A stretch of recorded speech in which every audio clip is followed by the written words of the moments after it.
Hey, so conspiracy theories, they're great, right? Maybe, maybe not. I don't know. But I just know that when the pandemic first started, I was just hanging out, not much to do, scrolling through my timeline. And, I'd see the usual suspects, people getting concerned about their toilet paper shortage. They were running low and they were needing to go. You got people wondering about masks, they got none. They can't get none. They can't go to the store to get some. Struggle, right? Okay. Then suddenly, I just saw random people that I had acquainted over time that weren't really all too into conspiracy theories when I knew them really, but suddenly all I would see, look man, news is about to drop about Oprah Winfrey, okay? Go ahead, judge me right now, but just wait. In like 7 days time, you're gonna see it's about to explode. This whole thing's about to pop off. It's all fucking happening, man. And I was just like, okay. Whoa. Alright. But guess what? Nothing happened. And what the hell, man? You got me all pumped. You got me excited. I was ready for shit's about to go down. I like things happening. I like some spice in my life, It felt like I was in some doomsday cult where at the end of the day, the Reverend would just continuously change the date oh, maybe next week.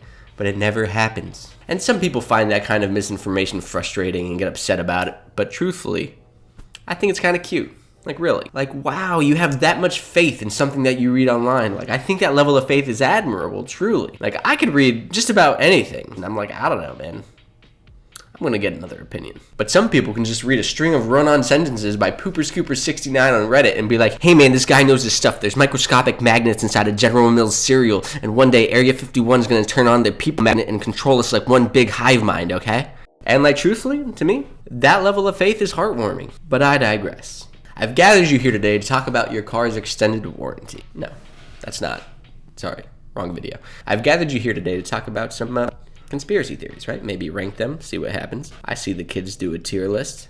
So let's try it out. So as you know, big fan of Shakespeare in this house.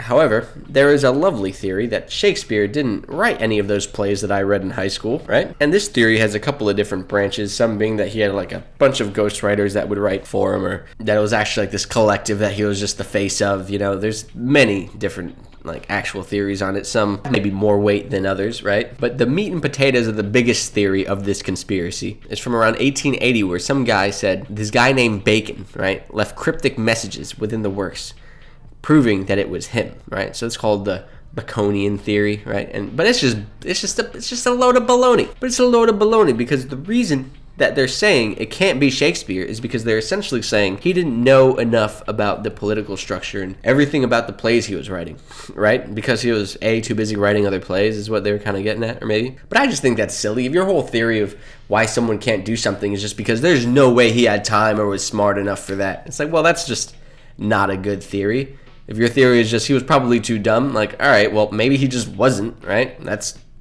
also equally as possible at that point if you're just grasping at that straw, But I put this in a D tier theory because the only reason it's not F tier is because we don't even know what Shakespeare looked like, right? So part of my brain is I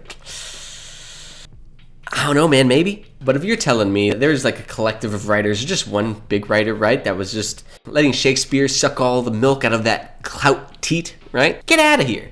I ain't buying that in the slightest. You think they want none of that beautiful glory? No. Bullshit, right? Because now bacon is just a food, right? I'm not thinking of some old dude. No. Shakespeare. He's a fucking playwright, dude. I don't eat Shakespeare. So get out of here. So this one might be too broad as one conspiracy alone because it really does just branch into a bunch of different, conspiracies within themselves, right? But speaking on it alone as a conspiracy, I'm just going to name drop here. Here it is, the Illuminati. It's an A-list conspiracy. We can just get that off bat. It's just A-list, right? And I'll tell you why it's not higher, and I'll tell you why it's not lower. We all know this story. There was a group of people in Bavaria, which is located in modern-day Germany. And they called themselves the Illuminati back in 1776. They opened up shop and started to cause a big ruckus, being so illuminated, right? And then Bavaria was just like, hey, you guys, stop. Cut it out. No more secret societies. That's lame. Go touch some grass or something. So they disbanded, right? Finito. Finished. But legend has it, they never disbanded.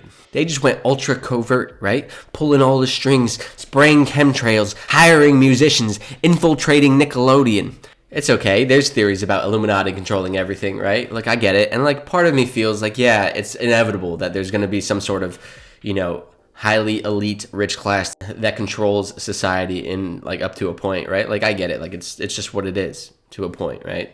But the reason it's not S tier to me is because it's just so boring. Like, okay, like wow, Illuminati, the New World Order, like okay, they're so powerful, they're up top. Like, oh, I don't care anymore. I don't care. Like, shut up. I give them the A for credit, the A for effort, the A for like, wow, you guys are super rich and cool, but like, God, I do not care about anybody caring about them at all. Anyways, moving on. Some people think that Missouri and California might not have too much in common, except that both of these states have black helicopters listed as their most searched conspiracy theory.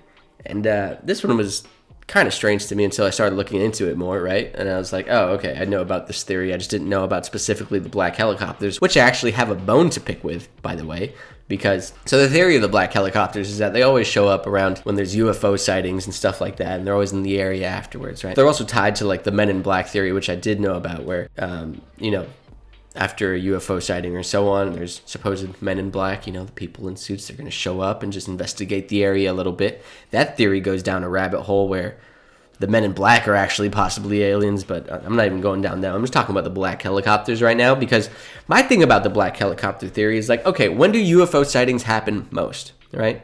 They happen most at night, generally, right? Okay, so they're happening at night, and you see a helicopter at night, right? A helicopter's in the night sky. It's black in the night sky, right? And they got a big white light shining off of that freaking helicopter, right? Okay, so hear me out. If it's not like a white or like a bright yellow helicopter, like it's gonna be hard to see the freaking color. How are you telling me you're so goddamn certain it's a black helicopter? Like you don't know? Like what are you, like a pro at like color determination in the middle of the night after you're just spooked by a UFO? You have no idea. And like also, how do you know it's just not a helicopter flying around? Maybe it's just like the old helicopter club. They got back together. They're hanging out with the boys, and now they're being told they are some sort of conspiratorial group that's trying to, I don't know. But look, anyways, I put this at C tier because even, and I know, look, I really just hated on it, but like the reason it's C tier is because even if all UFO sightings are fake, which they probably are, but hey, could be real. Even if they are all fake, I wouldn't be surprised if maybe the government was just like, let's check that out. Because, like, who knows? Maybe the UFOs were their fucking experiments. They're like, hey, we got to make sure no one saw too much of that or something. Look, it's all just, like, possible of anything, right? So, like, there's some fruit there. I don't put it any higher just because, like, how do you know they're black? Like, for real. All right, so we've come to a point where we need to talk about flat Earth, right? And, I mean, obviously, I couldn't not talk about flat Earth, right? We all know that back when the Odyssey was written by Homer in 800 BC, everyone thought the Earth was flat pretty much, but not a mere 300 years later, this guy Pythagoras, yeah, the Pythagorean theorem, yeah, that guy. Well, sort of, but we're not going to get into that. But so he discovered the Earth was round back when people were praising Prometheus for bringing fire, right? So just let that bad boy sink in. And like his idea was so solid that everyone since then was just like, yeah, dude, that checks out, dude. Sick. The big debate from that point onward was whether or not Earth was the center of, the solar system, the universe, essentially. Not was it flat or not. It was based around whether or not the Earth was the center, which it was just believed to be for the longest time up until later. But we're not getting into Galileo and Copernicus and those boys. No, we're not. We're just talking about flat Earth, baby. And like, who wouldn't trust Pythagoras, right? Man has his own theorem, and no one really went against it too much until around 1849. There was some mouth breather named Samuel Rowbotham, right?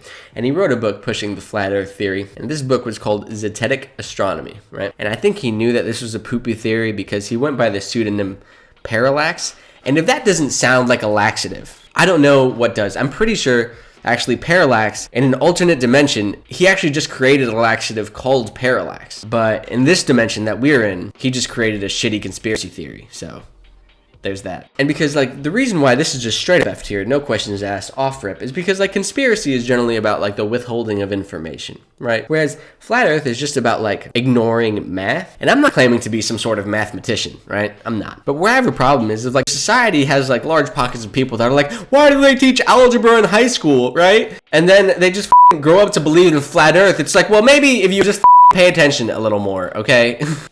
I mean, really, like, flat earthers act like NASA is some sort of big daddy government schlong waving empire, right? But they're not. My dad worked at NASA at one point, all right? Man did physics on the weekend for fun. NASA is legit just like a government-funded science club. So, I mean, sure, go ahead and tell me that there's an ice wall guarded by an army of Tupac clones, okay? The only reason I think it's even acceptable to believe in flat earth is because, well, look, it's fun. It's fun, right? It's a little fun. I'm not gonna lie. Yeah, screw you, NASA. You think the earth is round? Screw you, ball boys. Yeah, I bet these tool sheds think, huh? No, that's the joke. Like, I bet they think, because I know. That was weird. Anyway. Okay, so drum roll, please. Our first S-tier conspiracy theory is the mattress firm conspiracy, baby. That's right. And this theory is, like, super simple, right? Like, over the last, like, I don't know, 10 years, how many times have you seen the store Mattress Firm, right? Just around. Just these giant, empty mattress stores with mattresses. Maybe an employee or two, right? Do they sell anything? We're supposed to think so. Mattresses. But my thing is, you sleep in a mattress, right? You sleep in a mattress, right? I sleep in a mattress. I mean, if you don't, look, I'm sorry. I hope things turn around for you. I really do. Like, I don't mean to put you on the spot like that, but, like, I'm assuming you sleep in a mattress, and I do too. And I know quite a few people that do, right? So why are there so many goddamn mattress firm stores, right? Like, I understand the need for mattress stores, I do, but so many mattress firms seems a little fishy, right?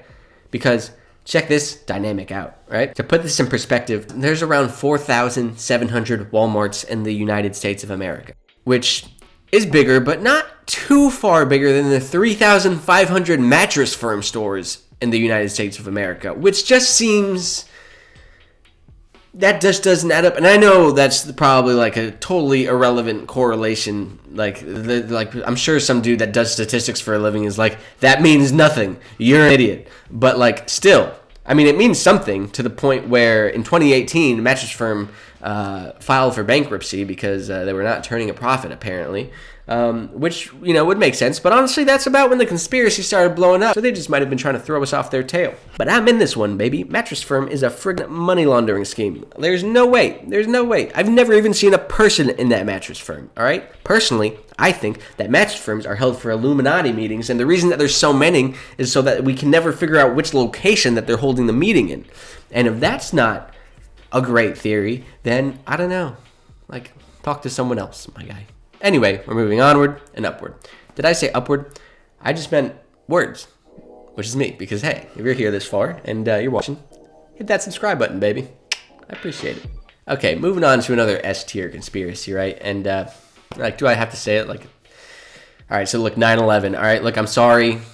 Look, I know. 9/11, it's so overblown. It's so everything. It's so sensitive still. You know, everything about it is just... But, like, you can't, there's just too much, right? Like, I'm not, like, there's so many garbage conspiracies about 9/11 that, like, it really makes me want to knock it down a couple of pegs. But, like, there's just so much about it that is, like, okay. I don't believe any of the garbage theories that 9/11 was, like, coordinated by the U.S. government, right? No, not that. But I think the theory that, you know, Papa government might have let it happen with the understanding that there's a way that they could retaliate in a way that can make a few people very, very rich, you know? And, and what was that? $2.3 trillion were announced to be disappeared on September 10th. I hope nothing happens the next day that will make everyone forget. I hope they didn't know to release the news on the 10th because they knew something was happening on the 11th. Huh. Interesting. And I'm not going to harp on any of this too long, obviously, right? Like, just go watch Fahrenheit or, like, any other of the conspiracies that just, like, ask questions, right? Like, there's enough where it's like, okay. And also watch some of the other stuff. So you see, like, you know, like, what happened that day and, like, how awful it was and just how tragic. Anyways, I didn't even want to put it in there, but, like, I can't not, right? It's what it is. And now, who's the Mac Daddy of all S-tiers? If you don't know by now, well, you should know. And I'm about to tell you, the Mac Daddy of all S-tier conspiracy theories is... birds aren't real. Look, they're just not real. Birds are government drones, okay? Go ahead, judge me. I don't care. And which government, you might ask? All of them. One big global bird government. Birds poop chemtrails, and each chicken egg has enough fluoride to kill an elephant, all right? All right, that was weird. And if you're wondering about Epstein, it's not even a conspiracy. He just didn't kill himself, obviously. Like, it's not a conspiracy. Epstein just did not kill himself, so I can't even put it in the list. Because it's not a conspiracy. Okay, bye.